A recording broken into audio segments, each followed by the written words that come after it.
I've seen it on NFL football players. I've seen it on rappers. Yeah, it was actually started as a joke, bro. Really? This design, yeah. What do you mean? So Telegram, it's like a certain chat. How do you think we got here? They say motion, man. Is there a certain type of personality a girl has to be a stripper? You think some people think they're gonna marry the girl? What's up with all this, man? I don't think I've ever had Belizean food. What is Belizean food?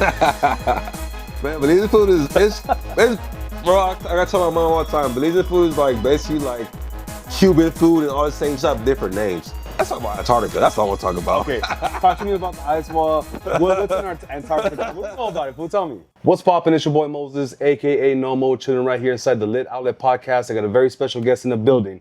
I got Mr. Sidah Fect, you know what the fuck going on. Junkie Kartel, cartel business, big motherfucking motions, the biggest motion in the city, the biggest motion on the east side. You know what the fuck I do and how I get out. Stop playing with me. I'm at the Lit Outlet Podcast. That's right. Big Moses. That's right. It's about to go down. That's right. That's right. We got one of the most fire brands. I don't know, what would you call it? A street brand or just a brand? What would you call it? We call it, I'm gonna call it street luxury. That's how we Okay. go. We stepping it up from streetwear. We turn like to street that. luxury, like, cause I feel like top of the echelon. So you know that's how I'm gonna come. So my special gift for you, man. Hold on. Right, I like that. I like gifts. Let's start the Get it. podcast all right. You feel me? Hell yeah. Feel me? For all you clothing brands out there trying to get, a little buzz, you take care of the care package, right? You bring 2 of them things. You just don't bring one. You bring 2 of them things. So That's I got a hat for you, man. Appreciate right it, there, man. Hell yeah. I made myself a plug. You feel me? Fire. Real plug shit. Every boss, like yourself, entrepreneur, you made yourself a plug. You made yourself an outlet. So people come to you. Yeah. So anybody relate to, being a boss or a plug, though, that's for them. You feel me? So. I like that. I like that. So yeah, Fire. I got a hoodie for my man too, man. Right, big motion. You feel me? You see it in the centerfold, but I gotta unwrap the shit for my man and show y'all the details on that shit. You feel me? So you see the motion on the center print right there, man, and then on the back, I made myself a plug. You feel me? Big Moses, big plug, big outlet shit, and on the sides, you got the Junkie Kartel imprint on there. You feel me? You know what the fuck going on, cartel business. Yeah, let's be my man. You got the puff print, Yes, the sir. quality. Yes, sir. I like sir. that. That's just fire. Yo, yes. And then I got the black one for you, man. So when you be the event, man, you go to Dodger game, you go to church, you go to dinner, you go to Ruth Chris, whatever the fuck you go to, you feel me? So you know what I mean? It That's was like, fire. hey, what's that shit, man? You say, hey, man, big motion. You know what the fuck going on. You see me. That's fire, dog. Well, I appreciate it, man. Thank you for the gift. Come on, man. You know Super appreciate it. That's fire. Yes, sir.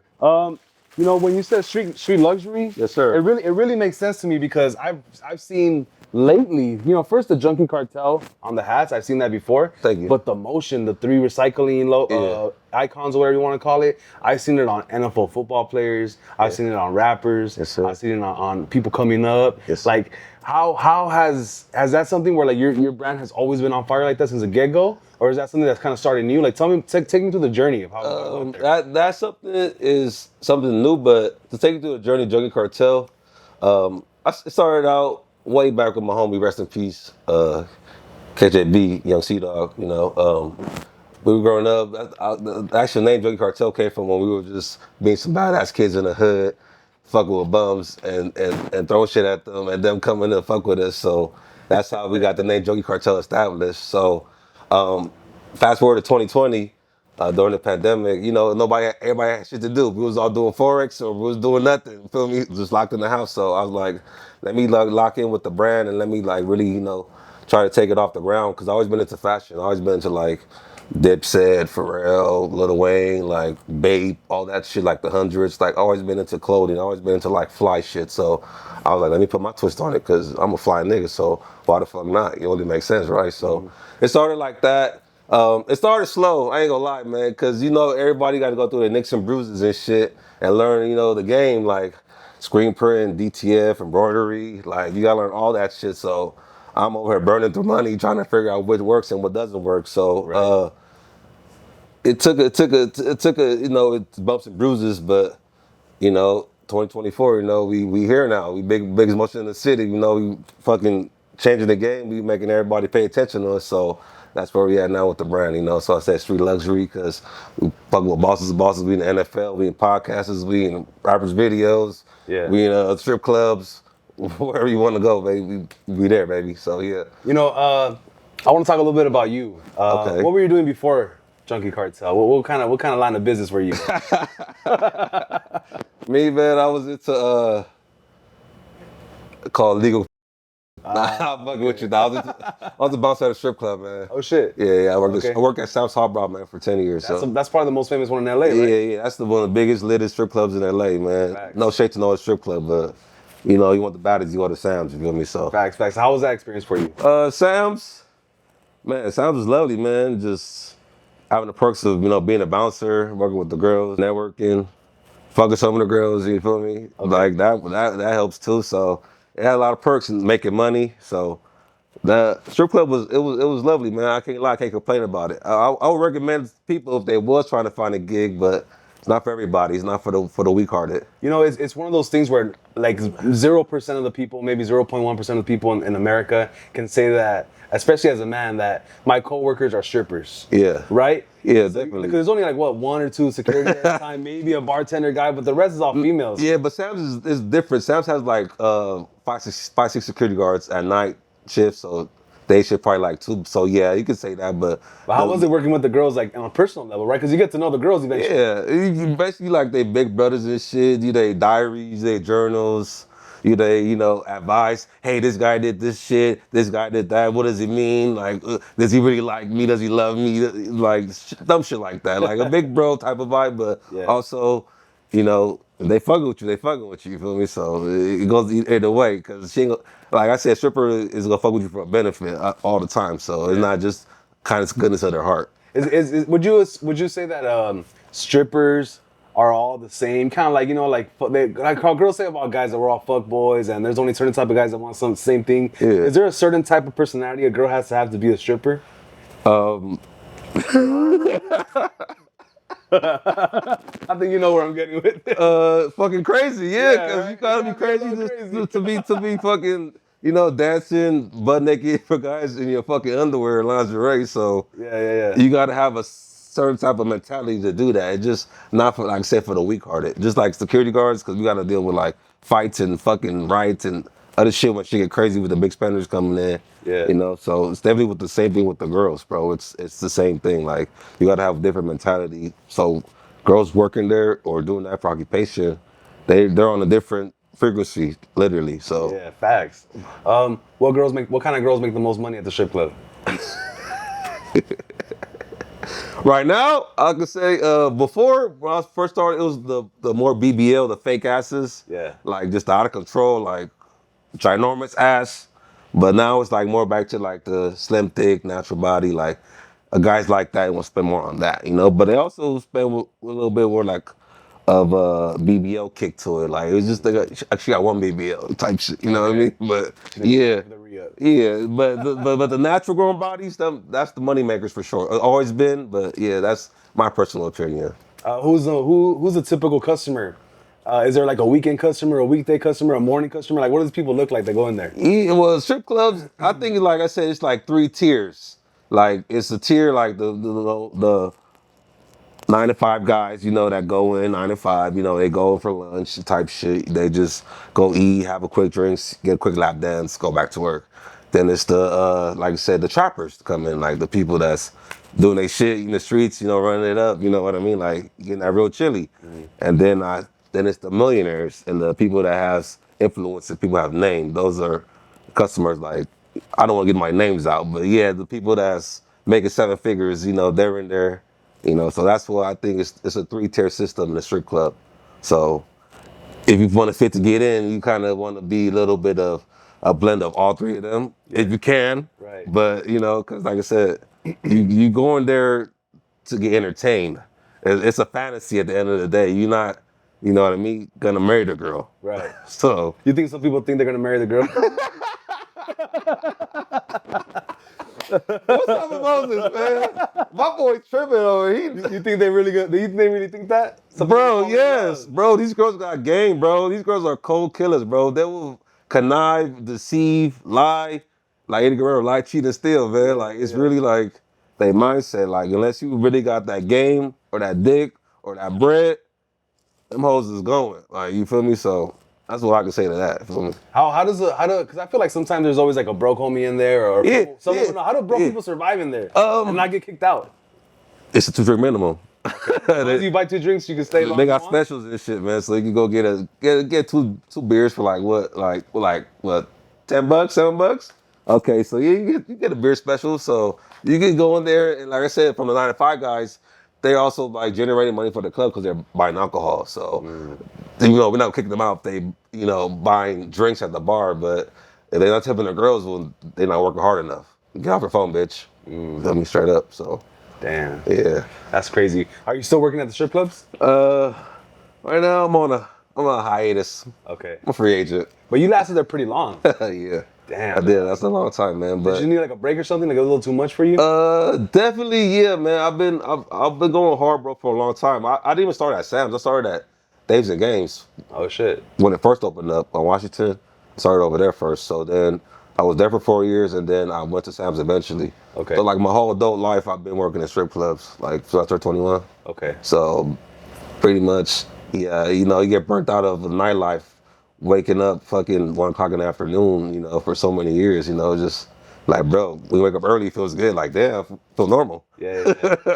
You're part of society. Yes, sir, for real. I've also seen you on different podcasts. Okay. Big podcasts like Ace Boy. Okay, Ace Boy, yeah, right? my boy, shout out Pun, my nigga, shout out AD, shout out Ace Boy Trey, shout out the Ace Pit, feel me, shout out. Which are huge podcasters that I'm a fan of too. I be watching their podcasts and stuff. Yes, sir. How do you know AD and how do you know Pun? Oh, I know AD and Pun from way back, man, from, rest in peace, my boy T Swish, because T Swish was rapping, he was under G Perico Enterprise when he first started, So Way Out.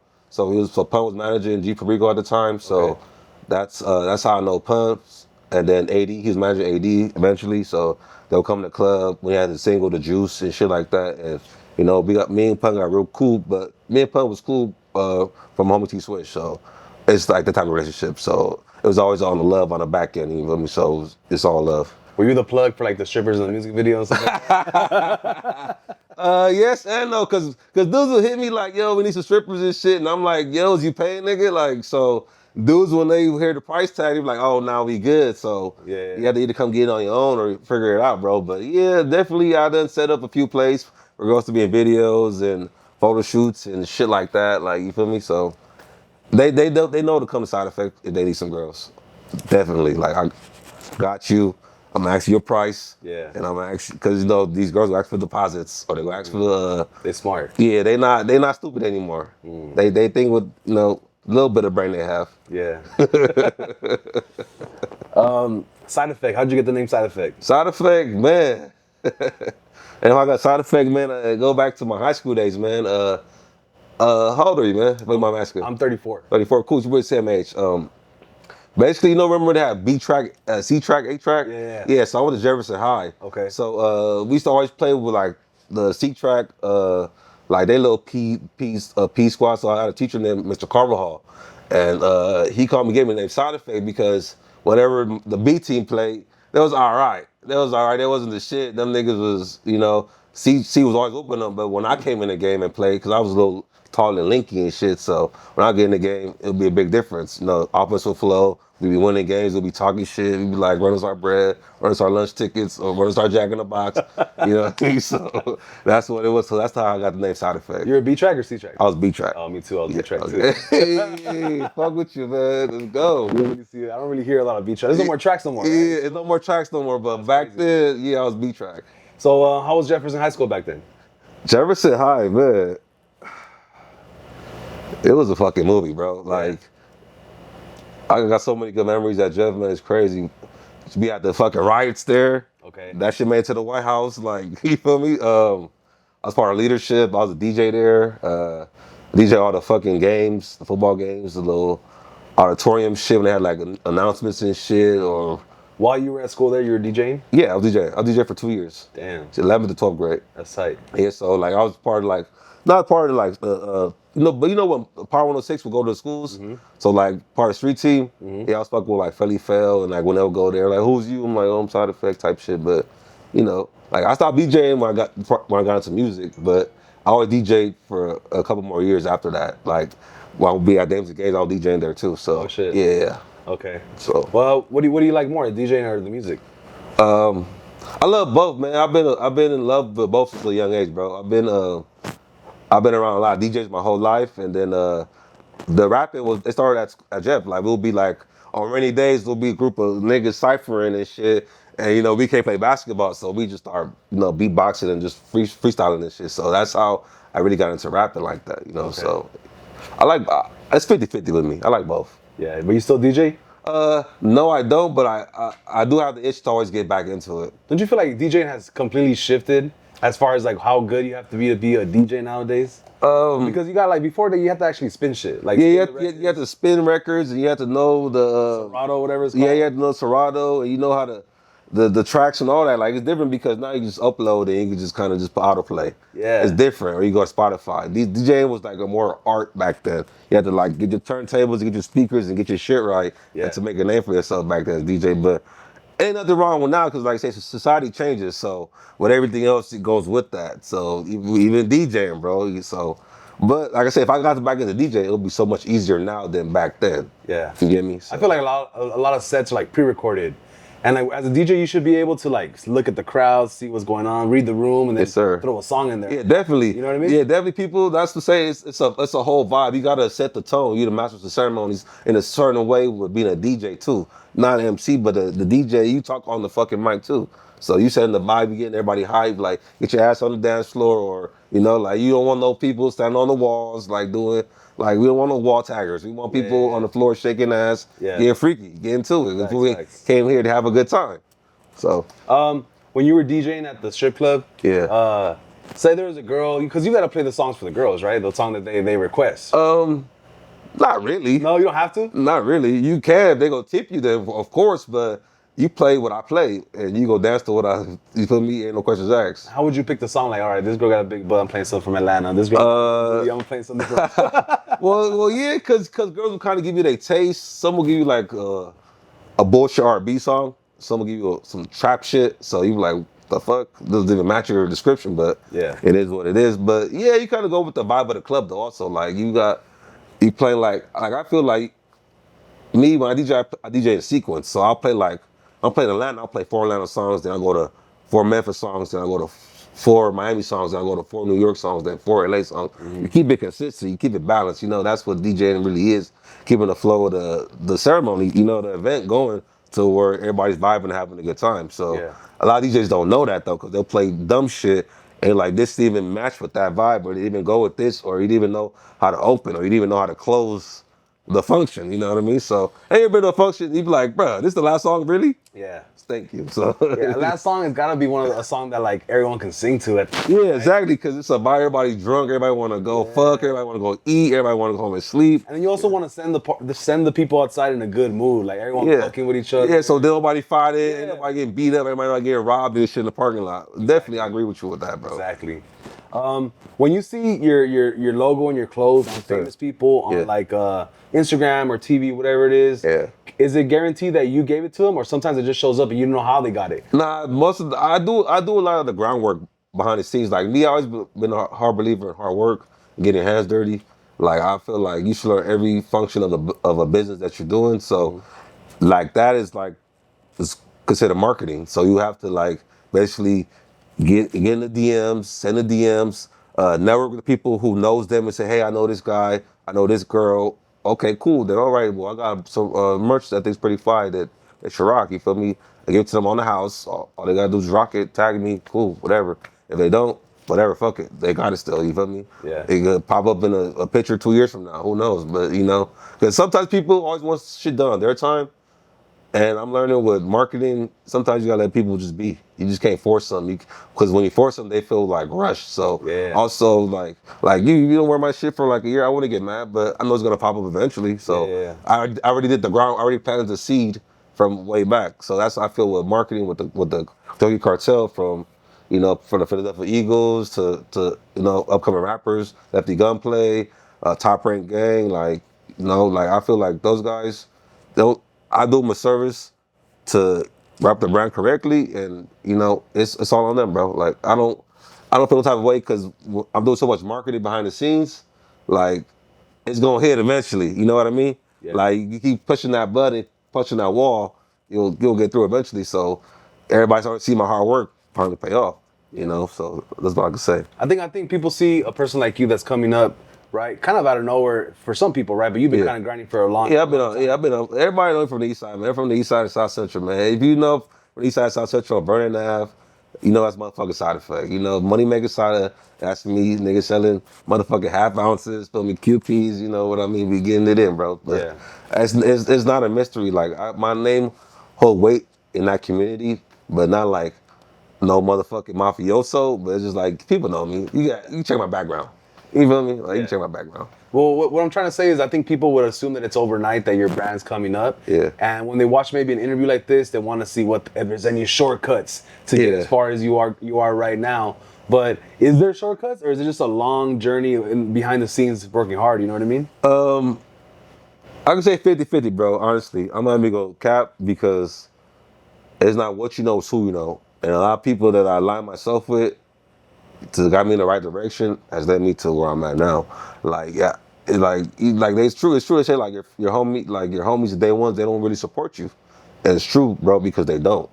You have to find outsiders to help you, and then they bring your brand to light for fruition because they believe in you. So, like, you just can't always be like, saying you got a big group of people and your brand's gonna take off successfully. No, that's not true, bro. Like, you have to go meet strangers that relate to your brand and align with your brand and be like, yo, that shit's fly, that shit's dope. Like, I'm a plug.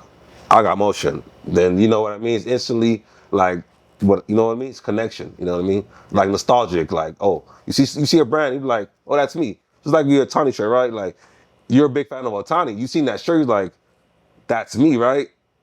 So that's what motion is to me. Like, it basically is like me being aligned with the right frequencies, the right people, to now where my brand is taking off. You know what I mean? Like, because like I say, that happened overnight, bro. It's been hard work.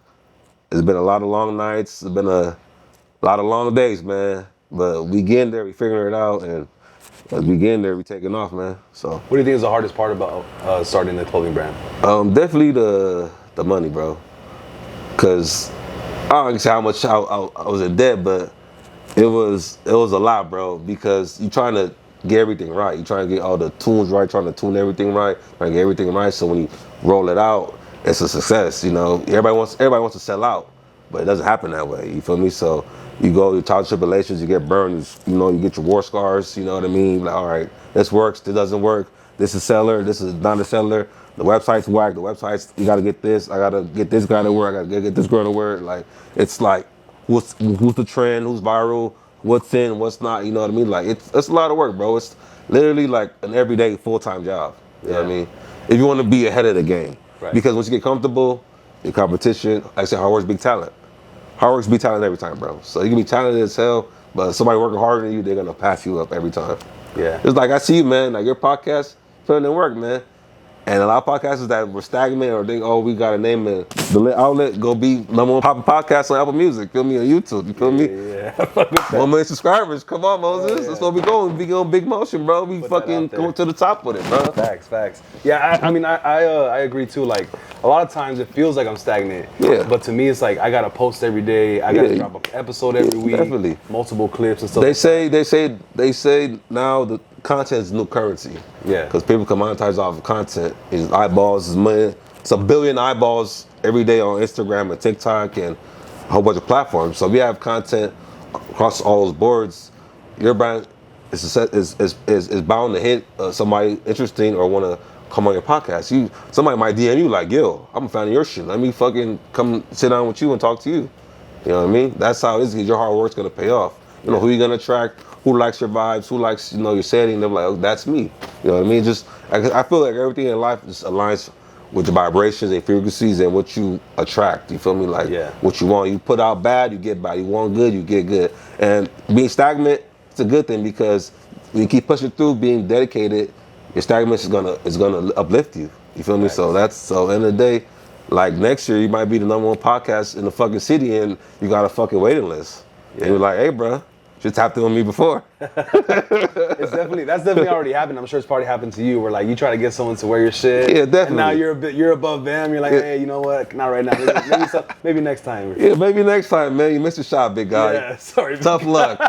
Tough luck. Happens to the best of us. Fucking dick. Like, you feel me? I can't help it. I can't help it. Sometimes too, I feel like I'm petty. I'm petty like that because I be putting in hard work, and sometimes I'll be shutting off, and it's all like, damn, like. Yeah, I seen one of your things this morning. Actually, while I was gotten up just to kind of do my research on you and kind of just come prepared. Yeah. And you saying that you cut clips for people and they wouldn't accept the collab. Yeah, they wouldn't accept the collab, and that's funny because it resonates with me because I had that problem when I tag people and they don't accept the invite. So I'm like, the fuck, bro. Yeah. The fuck I do all this hard work for, and you fucking accept the invite. Fact. It's like we trying to both attract the same thing. We trying to, an audience to monetize so we can obviously get paid off of it eventually. But yeah, like so if I'm for a collaboration, motherfucker, accept it so I can get your network of people. You can get my network of people because we're collaborating together on a post. Like you don't know who I know that can help you, and I don't know who you know that can help. Definitely, you. Bro. Definitely. That's the problem. Like people.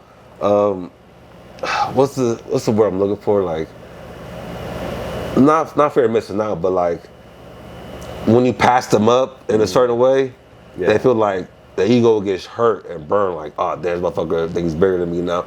But then you're being a dick while trying to align with you and fuck with you. You know what I mean? So definitely, I get it. Like the whole collaboration shit. Like people are bigger than their ego sometimes, but like, bro, it's there's no love lost. It's not. In this business, in this world, bro, you can never take nothing too personal. You get me? You take it personal, you burn a lot of bridges. So that's why you just be like, hey, bro, I tapped in with you. You didn't tap back in. Tough luck. Facts, you know what I mean? Facts. So. As far as like in the hood where you live, Southgate is the first city after South Central, right? Yeah, Southgate. We're the first city after the real hood, the real LA shit, right? So we get a mix of different type of people here, right? Yeah. But where you grew up, was like aliens and conspiracies, was it a big topic or is that something that kind of you learned about later on? That's something I kind of learned. First of all, I always believe in aliens, bro. Like I'm always looking into the sky and seeing weird shit, and I done seen shit with homies. So as a young age, I done always knew some other shit was out there, bro. But as I got older, I definitely researched and watched documentaries and podcasts about alien. Like, I don't know, have you heard of Billy Carson? Yep. He's one of those guys that's really like into the Anunnakis and all type of other shit like that. And Facts.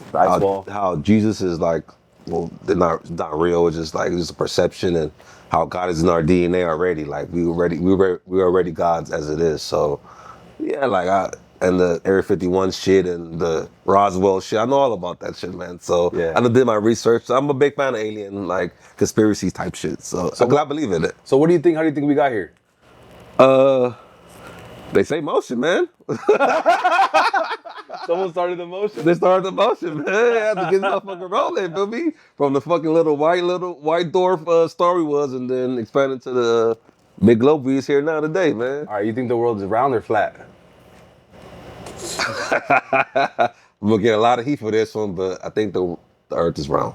Round? Yeah. Okay. I think it's round. They also say that the world is not perfectly like a circle. It's like a pear, like a fucked up orange or pear. Like it's all like fucked up like this. It's like all lumpy and shit, like oatmeal. Yeah, bad. Because if you think about it, if the world was perfectly round, then wouldn't be no mountains or oceans. Yeah, I always trip out like when I drive through like Vegas or Utah and shit like that. Like how the fuck all this shit get like here? You know what I mean? But let's talk about Antarctica. That's what I want to talk about. Okay, talk to me about the ice wall. What's in Antarctica? What do you know about it? Tell me. Antarctica, they say the whole world has a treaty with it. So the whole world knows something is in that motherfucker. Mm-hmm. And something going on in that motherfucker. And they don't want to let us know. So that's what I want to know. Like, what's the big secret? I want to. If you had a guess. I want to look over the wall. Like, what's over there? If you had a guess, what do you think is over there? They say it's a fucking portal. This portal where the aliens come back and forth, and they shoot through time travel in space like that. It's a portal in Antarctica. That's how they get here and get to the fucking Egypt and Sphinx over there and all type of shit. Mexico and pyramids. So, oh shit! So it's all connected, man. You know what I mean? Damn. You be listening to Joe Rogan, huh? I'm a big Joe Rogan fan, man. I've been a Joe Rogan fan since like day one. A big what's the guy's name? He got in trouble. Alex Jones. Oh yeah. I'm a big Alex Jones fan. You know what I mean? So yeah, bro. I'm all into the conspiracy and all the shit they're pushing. Not into that, but I have a brain to think for myself. But yeah, I'm definitely like in tune with not being a sheep and waking up from the matrix. You know what I Yeah. mean? When you talk like that, bro, and I talk like that, to the older crowd of people we grew up with, they might think you're crazy. Nah, I don't think I'm crazy. No, they might say you're crazy. Okay. Like, but obviously, like, cause I listen to the same thing, and if I would bring that up to my mom, she'd be like, "What the fuck is who smoking?" Nah. Well, my mom's actually different, bro. My mom's Belizean. She's a real Belizean woman, so she grew up in Belize, man, and she has some fucking stories that you fucking shit your pants, bro. Like, what? she was telling me like I have uncles that like can see like ghosts like right now in the daytime. Like, if a ghost walk through the door, she have a cousin that can see ghosts and can be like, "Oh, that's a ghost right there." You know what I mean? So, and shit like that, man. Like, so I grew up hearing stories like that from my mom, so I don't think nothing's out the ordinary. Like, it's all normal. Like I said, we all in different multiverses and different dimensions. Even if you're dead, you're still on Earth. You know what I mean? So nothing freaks me out like that. You know. You were born here in Belize. I was born here, but I lived in Belize for 6 years with my grandma. Oh yeah, how old were you when you were over there? I was like about like 11 months, 10 shit. months, and then So you got here when you were like in kindergarten? yeah, I came back when I was 6, man. Came back with a fucking big ass Belizean accent and shit, just to get picked on and shit by kids. Oh, shit, dude, that's crazy. How's Belize? You go back and forth? Yeah, Belize is beautiful. I'm actually going later this year, man. But yeah, last time I went was for my grandma's funeral. It's a piece to my grandma, but yeah, man, Belize is beautiful, man. It's green everywhere. Only bad thing about it is just the mosquitoes. I think it's just the worst. I hate mosquitoes. Because it's like real humid, so it's like it'll be hot as fuck, like sunny day, and it'll start raining like Miami. You know what I mean? It's like real like tropical rainforesty. So yeah. But Belize is beautiful, man. Like the water's fucking blue, the fucking fish is good. You know what I mean? So ain't complain, man. Do you feel more Belizean or American? I feel like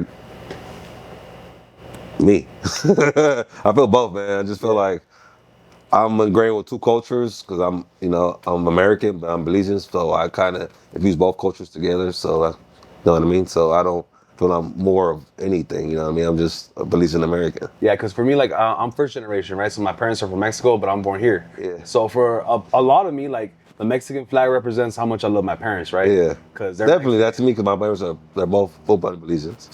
So when I go back to Mexico, though, they call me a gringo. Yeah. I'm American. Yeah. And then I'm over here, I'm a Mexican. I'm not American. Yeah. So I'm not from here nor from there. You feel me? Like it's kind of stuck in the void. Yeah. I'm not. So I was just wondering if you feel like that sometimes, where like you're not from here or from there. You're from both. Definitely, yeah. Because if you go to Belize, man, they try to get over on you. They know you're American. Like, yeah? the body right here, trying to chip like overprice you or overcharge you for something. Like, bro, how much is this? Because American money over there is double. Oh shit. So they know that. So they see you pop out a lot of American dollars or 5s and 10s and 20s. They're like, oh shit, this nigga got money. Yeah. Let me get them. You know. So, but I don't feel like. Or because like in South Central as a whole, it's a big Belizean community. Oh, is there? It's a big. It's like we used to have like events at Carver Middle School. Okay. Like every Saturday for like years and years. How many years, Cheech? Like, like at least 20 years. Like 20 years, bro. They barely shut it down.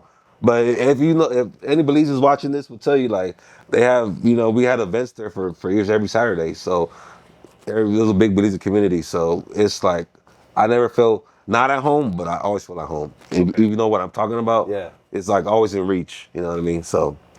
I don't think I've ever had Belizean food. What is Belizean food? Man, Belizean food is bro. I gotta tell my mom all the time. Belizean food is like basically like Cuban food and all the same shit. They just have different names. Okay. Like we got panades, they call it empanadas.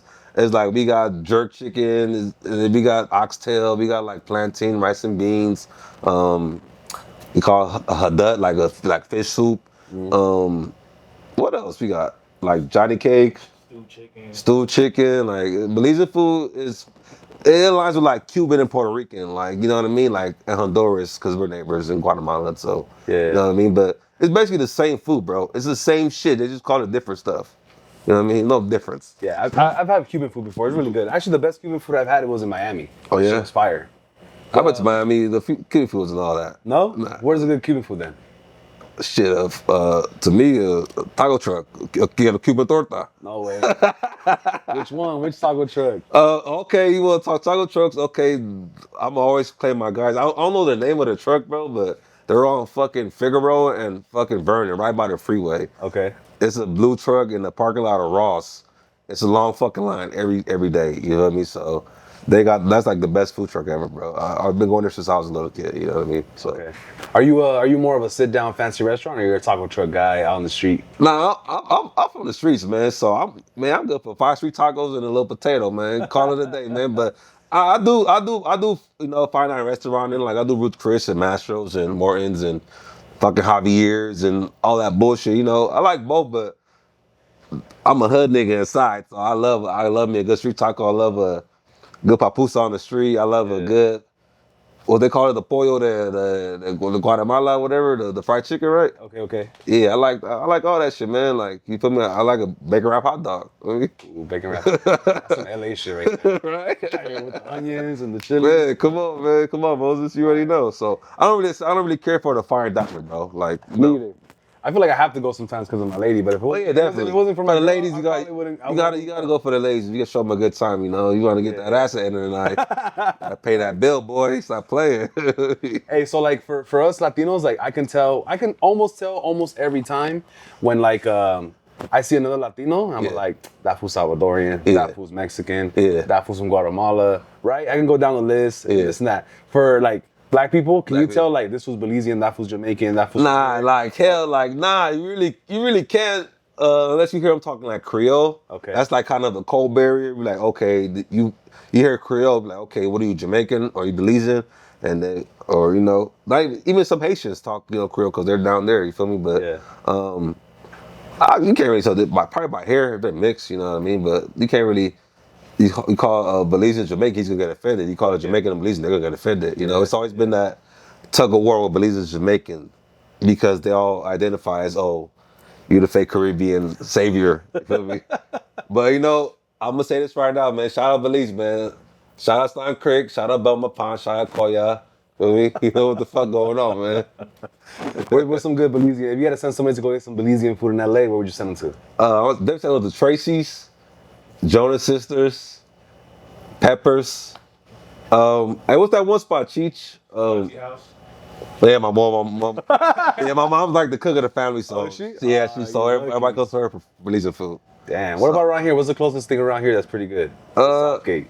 Southgate. I never been to Belizean. I never Googled or never actually looked at Southgate. Yeah.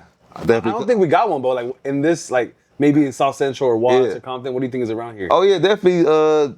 Like I said, Jonas Sisters and Tracy's. That's on 38th and Western and 35th and Western. Okay. So you go to South Central on the west side. That's where you gonna be good with the Belizean food. And then Peppers is on Van Ness and Slauson. So okay, go over there. That's not too far. Yeah, not too far at all. Peppers. Yeah, and then like I said, a standard plate is like $20 bucks, 22. About 20. That's normal nowadays. Yeah, so.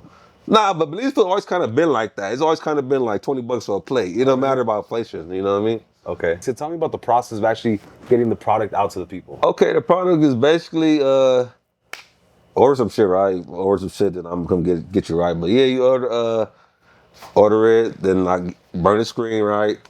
And that screen printing basically. So you burn the screen, and you get the screen on film, and then you put the paint on it, and you hit it. And there's regular paint, and there's base paint, and there's puff paint. So it's like a combination of what you want. You know, you want like a flat looking thing, you want like a puffy looking.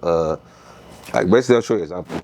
Yeah. Why do you choose the puff? Well, puff. I think the puff definitely stands out. Like you feel it. It feels like luxury. It feels bossy. You know what I mean? It doesn't feel like it's a regular hit. Like it feels like it's like made with love. Like look at that shit, man. Big motion, man. Like shit been made with love, bro. So definitely, like tell me the quality. I think you're right. Like you can see it even before I touch it that it's different. It's not just a regular like DTF or whatever direct to film. You know, like it's not pre-pressed. But like this looks. It feels also like it's gonna last a long time. You know what I mean? I take pride in my, the qualities that I do get for my customers, and I do take pride in because like I said, I would want it if I was buying it.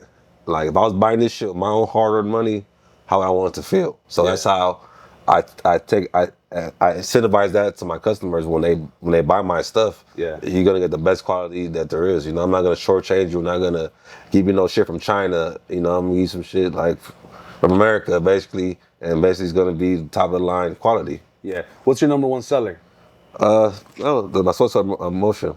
Yeah. How long have you had this? I can say motion is the. I had the Yoshi joint for a long time going, but I can say motion is definitely the hottest seller, the biggest seller. It was actually started as a joke, bro. Like, Really? this design, yeah. What do you mean?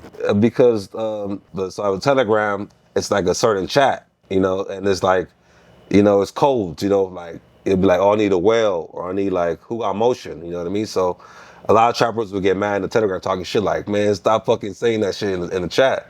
So I took that as like something being hilarious to me, like, oh, niggas get mad because you got motion, that means you're doing something right. Right. You know what I mean? So I took that and just made it a logo and just start pushing that shit because I really do have motion, and then it's just an inside joke, Shout out to homie JJ, man. That's Joe Moses' little brother. Like, that's who the idea came from, because when they were talking shit on Instagram about the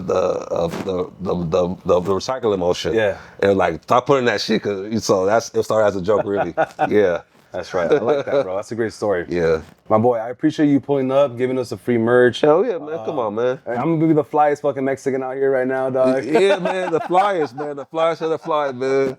You feel me? I appreciate you pulling up. Like, Moses got the biggest motion. You feel me? Yeah, literally got the 3X motion right here, dog. I'm gonna use that as my hashtag, 3X motion. Yes, dog. sir. Yes, sir. So if someone wants to buy this, where do they go to buy this? Oh, man, you go to junkiekartel.com, man. Hit Google, fucking search Junkie Kartel. Yeah. You see that motherfucker? Yeah, you hit that. Go to link. It's a catalog of all the Junkie Kartels. It's different ones though. You get shit for the girls. I got pink. I got orange. I got spring flavors. I got fall flavors. And myself plug big shit, big boss shit. Feel me? Thanks. You go to that shit, you good, man. Like, go to IG, hit that DM button, hit the link. You good. It's all them type of ways to find me. Find me on TikTok too, man. You can go buy shit off TikTok, man. Yeah. Oh, you got a TikTok shop? Yeah, TikTok shop, Meta shop, Facebook shop, whatever shop. Come pull up to the warehouse, man. Shout out to Real Recognize Real, man. Triple R, 16th and Main. You pull up on me, I hit your ass about a trunk with it. You feel me? On some real shit. You feel me? Oh, yeah. Again, my boy, appreciate you pulling up. Appreciate Thank you, so man. much. Big Moses, man. Appreciate it, man. I give a shout out to my man Moses, man. The fucking lit outlet podcast, man. You know what the fuck going on? Big motherfucking motion, big plug shit. We coming for you niggas. You see us, man. Stop fucking playing with us, man. You see this shit, cuz. Stop playing with it, man. Junkie Kartel, Kartel Building, Sidah Fect out.